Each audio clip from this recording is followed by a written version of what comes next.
165 pounds was the announcement. But what if it was? Now, it absolutely is not.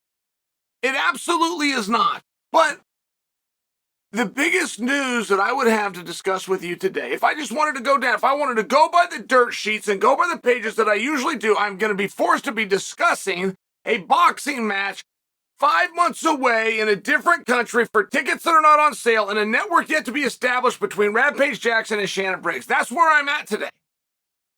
So, in that spirit, guys, I have never been hooked more on a card than I am for 300. And there's very strong rumors out there. Like, let me just give you an example. Not only a rumor, I can confirm for you and have confirmed for you 2 weeks ago that Adesanya and Duplessis were offered a spot on 300. I can doubly confirm that from Izzy and from Duplessis, but neither guy was told specifically that it was a main event. They just assumed it was. And I went back and I really harped that point to both. Hey, I really got to know, was the words main event? Oh, yeah, it's the main event. But I need to know, was the words main event used? Yeah, main event. It's going to be a main event. Hold on. Was it specifically stated to you this was going to be the feature? Well, no, I guess it wasn't. No, but there's no other title fight, and this is for the world title. All of my fights are main events, and it would be. Now, I got that, but was it said? So, what's my point on telling you that? Well, my point on telling you that is Duplessis and Izzy would be a big deal. You guys would eat that up now, and then you'd feel a little bit of disappointment. With the actual announcement, you'd feel a little bit of disappointment because you were promised something jaw-dropping, and that's not jaw-dropping. To the point that it's not only been rumored and speculated, it was actually promised to us in August of last year, so it just wouldn't meet that jaw-dropping. Now, we all also know that while the actual announcement is going to feel lackluster, is that a fine word? That fight would be so red hot by the time it came around. If those two reignited that feud, it would be so red hot. And we would understand that, wouldn't we? But if there's any announcement, okay, or any fight that could be announced or made at 299 or 301, it's going to feel off. Can we agree on that? Whatever the big announcement is, if it could be at 299 or if it could be at 301, it's going to feel out of place for what we are anticipating. Can we agree on that? Okay. So, when you hear the dialogue of 165 pounds, is there anything about that you couldn't hear at 299 or you couldn't hear at 301? And that would feel different, that would feel special, that would feel unique? Is there any bodies that we could put in that weight class? I mean, by example, if you're talking about, because you're not bringing 85-pounders down. If you're going to bring an 85-pounder down, he'll just stop off at welterweight, right? So, you're talking about taking 70-pounders and you're taking 55-pounders. That's what you're talking about doing. Well, what if we don't create the weight class and we just take the 70-pound champion and we just put him with the 55-pound champion right now? What if we just do Leon versus Islam? Could we do that at 299 or at 301? Would that feel different? Would it sell out faster? Would the tickets be more expensive? Would you mark that date off on your calendar and invite the boys over any more and or stronger? And I don't believe so. Not only that, I think you'd be surprised if it was a main event. So, I mean, these are reasons we can eliminate 165 pounds, but the topic still exists. And the topic exists now coming out of the mouth of the big bear, Daniel Cormier. And that changes interest for me. Because whether Daniel is speaking to you with absolute inside information or not,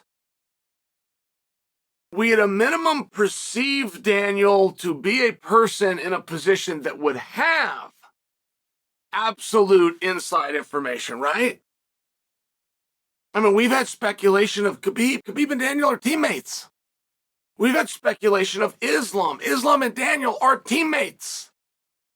So if there was anything that was kind of vibing around that feel and Daniel spoke on it, we, whether it's accurate or not, would assume we were getting fed and or teased a level of inside information. So when Daniel spoke on 165, and I wanted to tell you guys what, I'm completely eliminating that. I'm not only eliminating this for the announcement for 300, I'm eliminating this forever coming around. And I remember when it was at its absolute strongest. When it was at its absolute strongest was in the Ben Askren days. And people were talking about Ben Askren. But George Masvidal was talking about that weight class. And Tony Ferg was talking about, man, I wouldn't mind a 165. And Nate Diaz and Dustin Poirier. Like you had the names and you had these guys. But the reason why it was a problem, and it was a problem then, and I was very surprised. I was even taking notes of the people that were signing off going, I bet this is going to happen. I bet this is going to happen. Like, I got to put those guys in a specific category, right? Guys will show you who they are sometimes. But when you fall for that, I now know that you're a checkers player.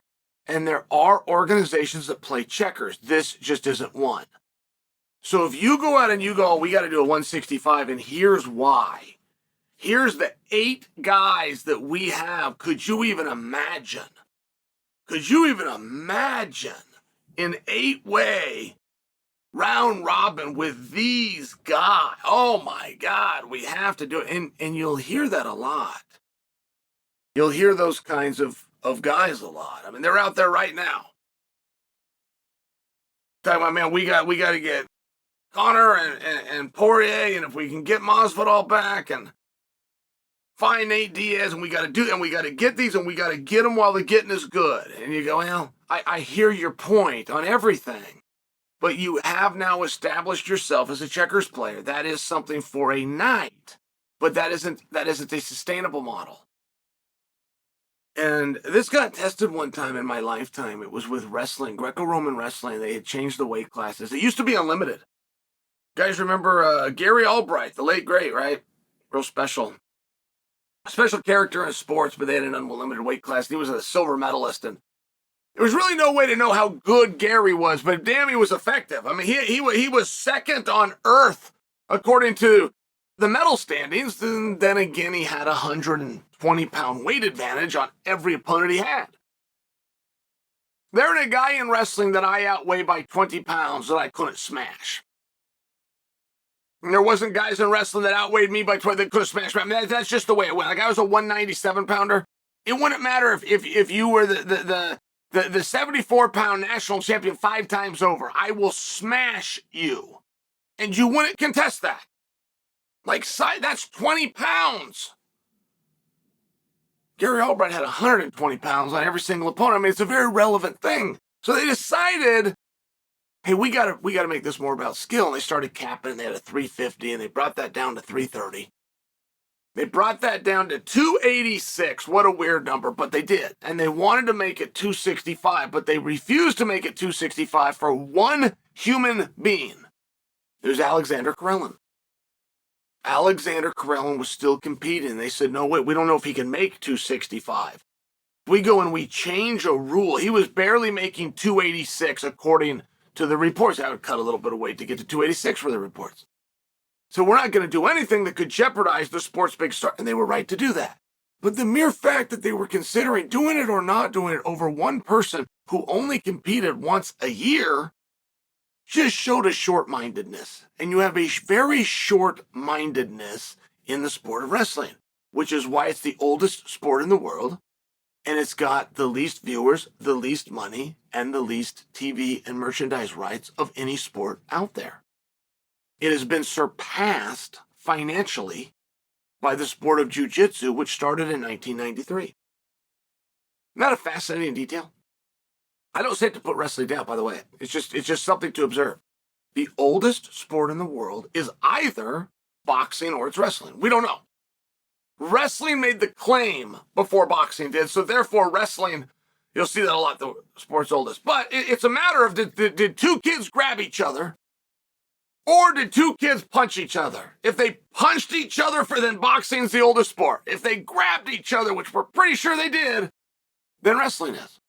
Because we know there was no balls, and there was no courts, and there was no fields, and there was no uniforms, and there was no referees, and there was no nets, and there was no basketball. We know that. And that's something fascinating. The oldest sport in the world is the least funded and has the least TV deals and brings in the least money. In fact, it was surpassed by jiu-jitsu, which started in 1993. There was the longest time where people did not know, including myself, how to spell jiu-jitsu. It is still debated to this day. Is it two words? Is it one word? Or is it hyphenated? I don't say any of that to try to be funny. I have a black belt in it.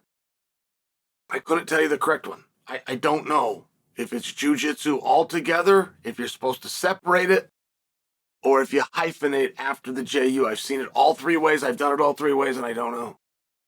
And it has surpassed the oldest sport in the world because you have short-mindedness. When people say we've got these great fights, we got Ben Askren, we got to get him in there with George Masvidal. And we got Dustin Poirier saying that he would come up, and Michael Chandler showing an interest, and Tony Ferguson said it's where he wants to be, and Nate Diaz wants you to create a title. When you have that, those are some real talented guys. Those are going to do some really big box offices. But how do you imagine it's going to do more of a box office down the road? Or how do you imagine we can't just get those guys together right now and do it at 55 or 70? It just demonstrates a short-mindedness, which is one thing to go back to 1993, and specifically in 2001 when Dana White got involved. This organization has never had, ever has it looked at tonight. Tonight has to, whether it works out or not, it has to have the ability to lead to something else. And that something else isn't going to get booked if it doesn't have the ability to lead to something else. So 165 pounds is a topic. I understand that. But the announcement is still forthcoming. And as the smartest mind in the sport, right? You guys don't just come to me for entertainment. You come to me for accurate information. I will tell you without question. No inside information. Just not having a small-mindedness. I can tell you without question. You can end the debate.